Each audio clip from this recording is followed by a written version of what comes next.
Good morning, my dear friends, it's Oksana and welcome to my vintage kitchen. Most beautiful time of the year.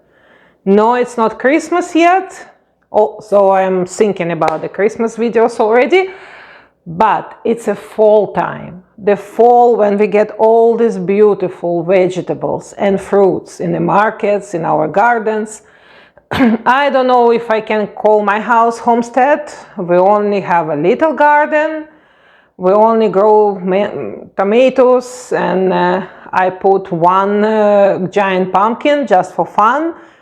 It became really huge. I didn't expect it to be that big and taking so much space. I'm gonna learn my lesson for next year. I just put it for my grandkids to have fun. But tomatoes starting to come, they're starting to come in big batches. And today we're gonna cook something so simple and delicious. Even the kids can do it. Only thing you need, it's a good garden tomatoes.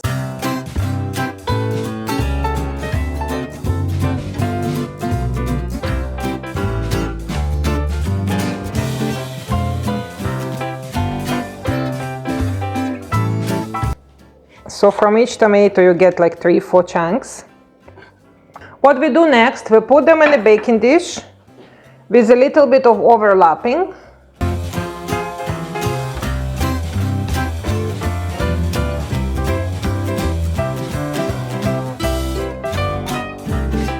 Next thing you need, it's some cheese. I'm gonna use mozzarella. You can use any soft cheese you have in your house. I just grind it.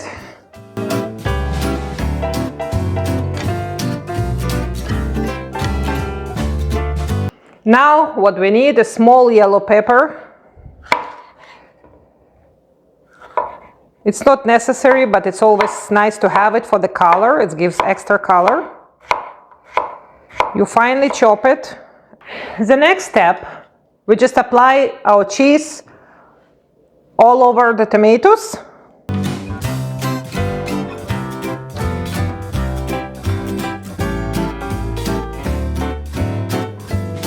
And we sprinkle our pepper on top of the cheese.